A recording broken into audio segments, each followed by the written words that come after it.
दो दिवसीय प्रवास पर रीवा पहुंचे छत्तीसगढ़ के पूर्व सीएम डॉक्टर रमन सिंह। धान खरीदी व्यवस्था को लेकर सीएम भूपेश बघेल पर साधा निशाना। आपको बता दें कि बीजेपी के राष्ट्रीय उपाध्यक्ष एवं पूर्व मुख्यमंत्री छत्तीसगढ़ रमन सिंह 2 दिवसीय प्रवास पर रीवा पहुंचे हैं।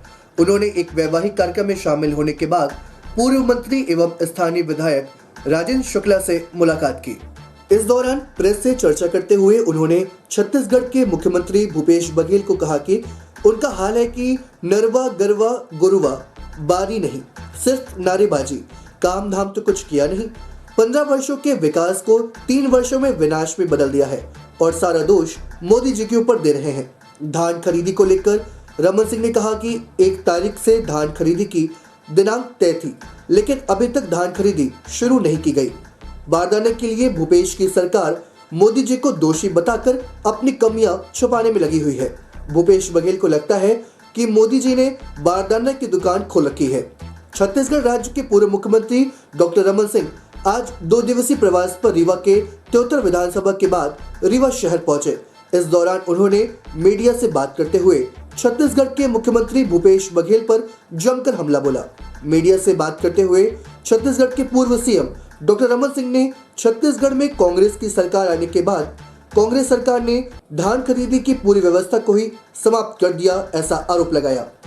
सरकार किसानों से ही कह रही है कि अपनी बारदाना यानी बोरी लेकर मंडी आए और बोरी की व्यवस्था नहीं हो पा रही है।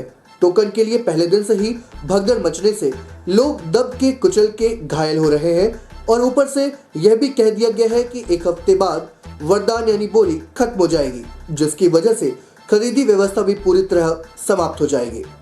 प्रस्तुत है छत्तीसगढ़ के पूर्व मुख्यमंत्री डॉक्टर रमन सिंह से प्राप्त जानकारी के अंश। आपके क्षेत्र में काफी अव्यवस्था है, सरकार के ऊपर भी कई आरोप लग रहे हैं, क्या आप कहना चाहेंगे? छत्तीसगढ़ में पूरी व्यवस्था धान खरीदी के, जिसमें पूरा छत्तीसगढ़ के किसान जुड़े हुए हैं, भूपेश के आते भूपेश बघेल की सरकार बनने के बाद तहस नहस कर दिया।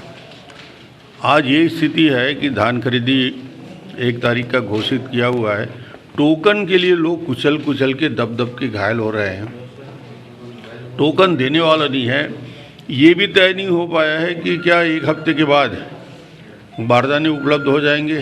सिर्फ 1 हफ्ते के लिए बारदाने हैं, जबकि 1.5 महीने 2 महीने खरीदी होना है। बारदाने की व्यवस्था नहीं, और इन्होंने नोटिस जारी किया है कि अपने बारदाने खुद लेके आएँ। कुछ दिन बाद एक नोटिस और जारी होगा कि अपने कांटे भी लेके आएँ। ये हालत छत्तीसगढ़ में भूपेश ने बनाया है।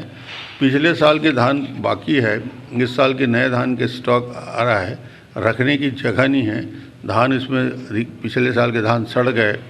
मुझे लगता है कि किसान की पीड़ा और किसान की तकलीफ़ तो अलग बात है, ये राष्ट्रीय क्षति भी होती है। और ये अव्यवस्था का कारण सिर्फ ये मिसमैनेजमेंट। बारदाना खरीदने के लिए मोदी जी को दोषी बताते हैं भूपेश बघेल, यानी अब बारदाना की व्यवस्था भी मोदी जी करें। कोई दुकान खोल के रखा है मोदी जी ने बारदाने की, जो मुख्यमंत्री इस तरीके की बात करते हैं। ये सरासर अपनी कमियों को पूरी तरीके से केंद्र के ऊपर लादने का षड्यंत्र करते हैं और खुद कोई काम करने के लिए न तैयार है न कर रहे हैं।